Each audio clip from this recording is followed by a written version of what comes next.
So with that, I am so excited to introduce our final speaker of the night. So our final speaker of the night is Vincent, and all his fun facts are music related, which I love. So he once had to carry 15,000 cash on a plane for Chance the Rapper, and that money was from T-shirt sales, or so he says. He got shoved by YG's bodyguard backstage, and Felly shouted him out in his song Gloria. Vincent, come on up and share your fuck up.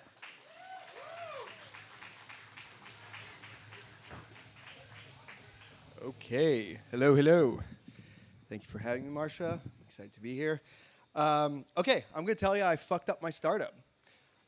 So I lead product design efforts at Clutch. But before that, I had my own startup that I founded.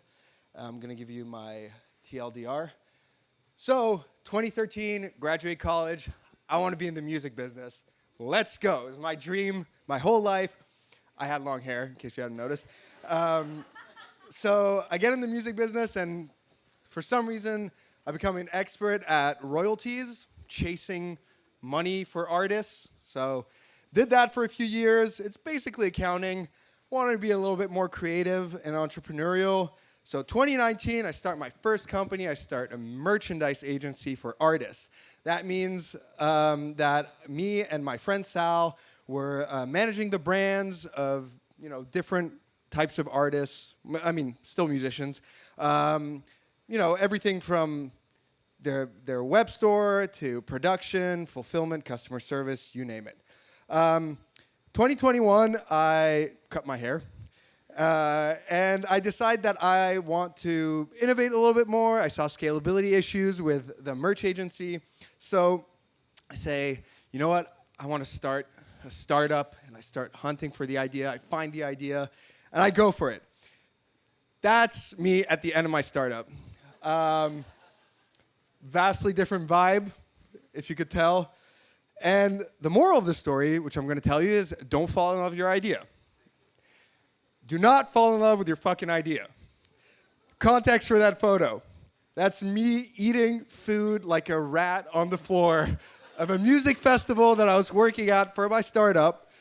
There's a chair next to me. I don't know why I'm not sitting on it. Probably because I wanted to hide my shame from all the kids who were having a great time. Anyways, so that's that. Back to 2021. How did I get the idea? That's Felly. Felly is a buddy of mine. He's a great artist. He was a client of mine as well. So he calls me one day and he says, hey, so I was trying to get rid of a bunch of stuff in my studio, clothes and whatever knickknacks. Posted on Instagram, told fans to just DM me the highest offer. And I just wanted to get rid of shit, and I just got flooded. I don't know how to accept payment without giving out my, personal information to my fans, which is kind of creepy. And I don't know how to fulfill orders. Do you have an idea? And I went, fuck yeah, this is the moment I've been waiting for a year. Brilliant, right? Eureka. So you got tons of fans. You got tons of stuff, but you don't have a pricing tool, and you don't have a branded solution because you're an artist and you don't want to sell this shit on eBay. So I decided to go all in, and I started Closet. Closet was my startup.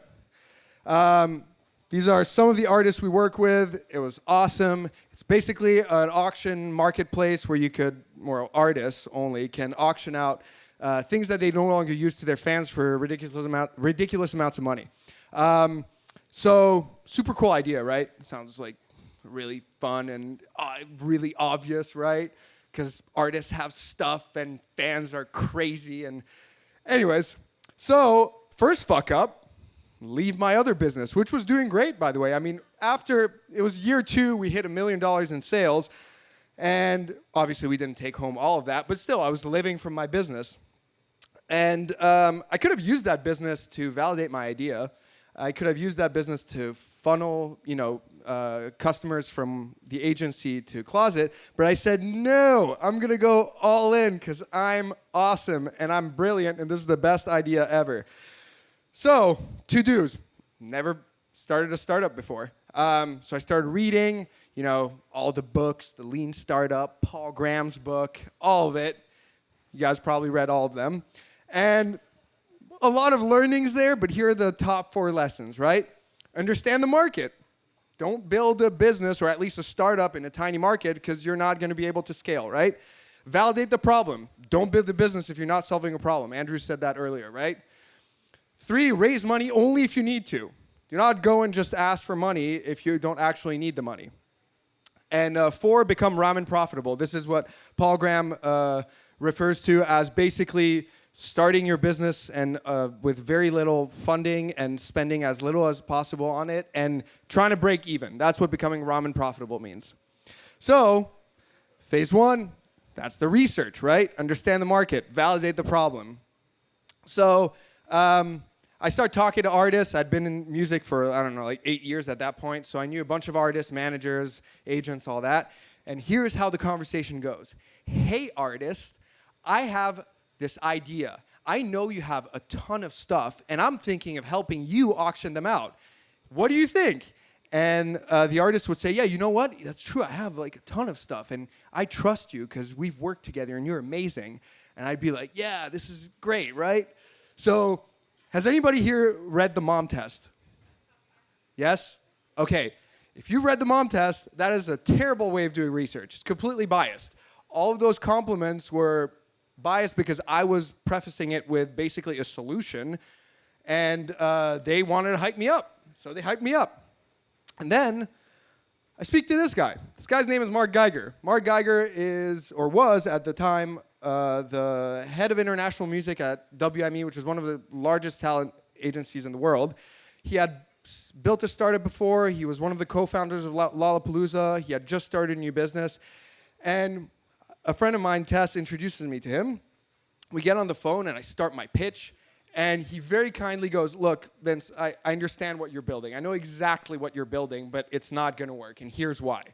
And very nicely, he explains to me that first, the market is too small. Not that many artists out there, right, who are willing to sell things. And number 2, they probably don't have that much stuff to sell to keep like feeding your business, right?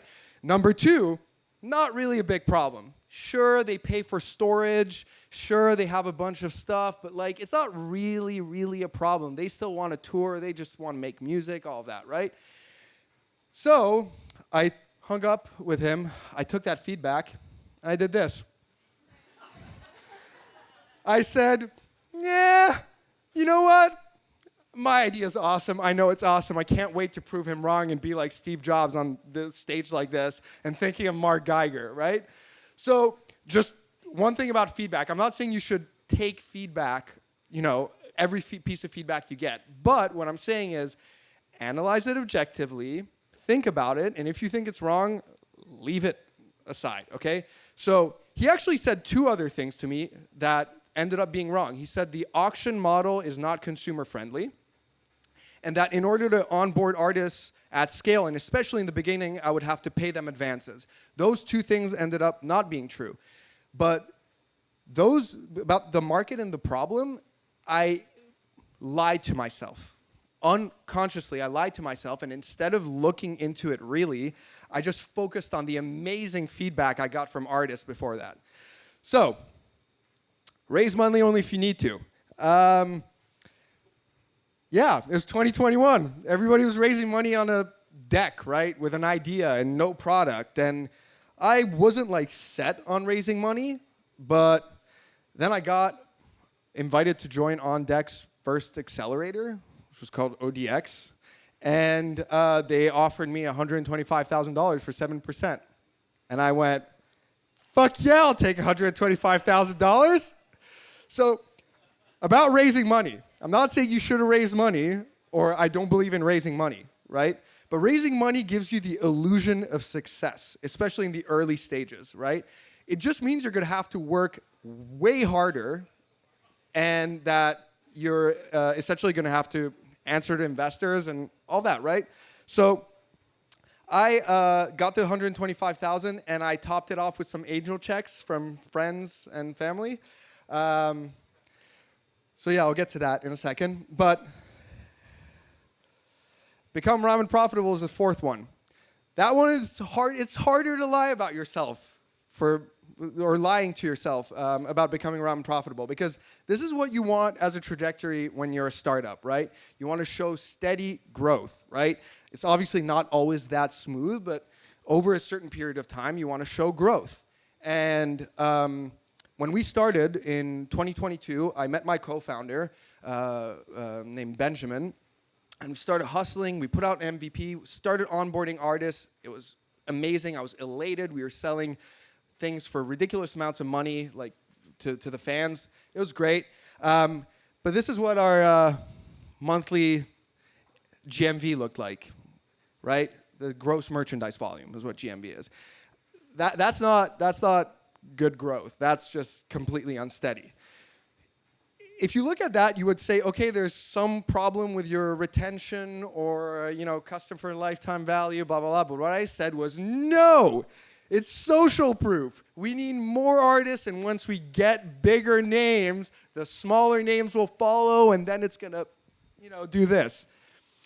So I kept pushing, and end of 2022, we get the biggest auction ever. For our platform. It was a charity auction with a collective of artists, about 40 of them, I think. It was everybody from Tool to Nine Inch Nails and Blink and all that, whatever. And so they're auctioning stuff out to help a friend with who works in the music business with medical bills, right? And I say, this is fucking moment I've been waiting for. I told you, Mark Geiger. I told you it's going to happen. And I say, this is it. Growth, we're going to raise seed round 2023, let's go. And then this happened. I start raising, and 2023 starts, and it's still as hard as it was before to onboard artists. The sales cycle is the same, and I'm like, no, this is good, this is it. Talking to investors, I'm like, the creator economy is bigger than the music industry, so we're going to onboard creators. And we start talking to YouTubers, and we even say, you know what, we're going to onboard OnlyFans models, and they're going to auction stuff out. Story for another day. Needless to say, it didn't work, because the OnlyFans models would come and say, sure, this sounds like an interesting concept, but am I going to sell my stuff next to Nine Inch Nails? Or I'm not sure what's going on here. So that didn't work either. But I kept going, I kept having the investor calls, and I kept pushing, and Ben, who was the CTO, my co-founder, was selling, and we were just going. And then I have a call with an investor who was like an early, I think, employee number 4 at Patreon or something. And we're talking, and he says, before Patreon, I was working on another startup, and we had this... it was a really great concept, but the reason it didn't work is that every month we had to start from zero. And I went, shit, that's us.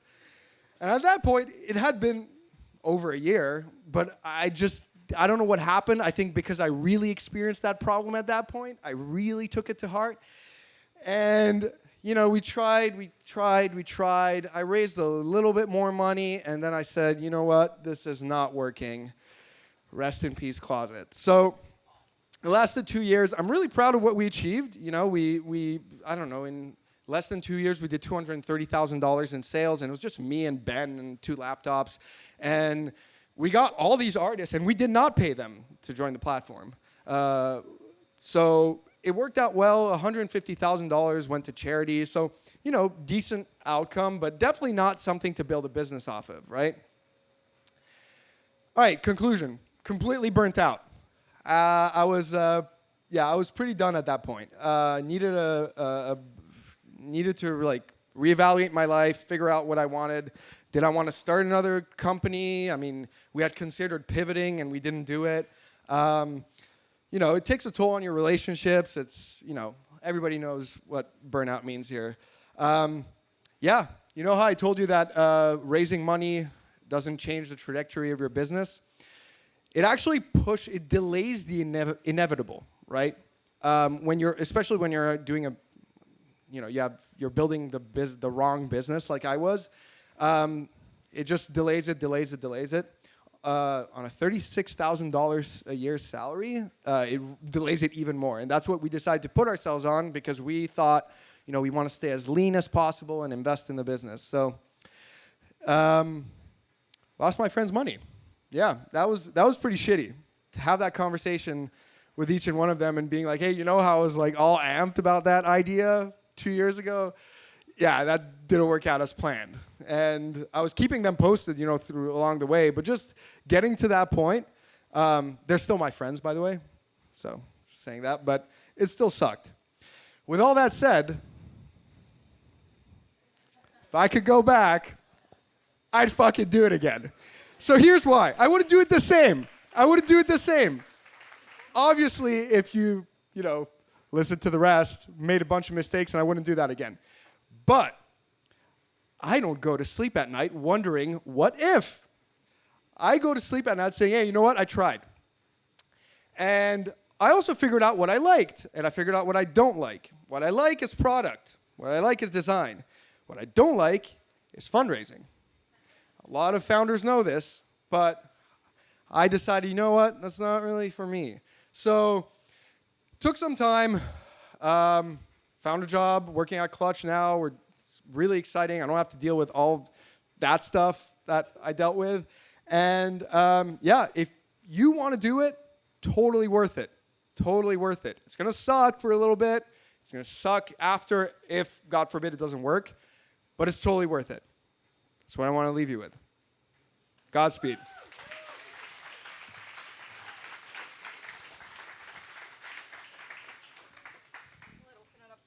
Oh, sweet. Questions.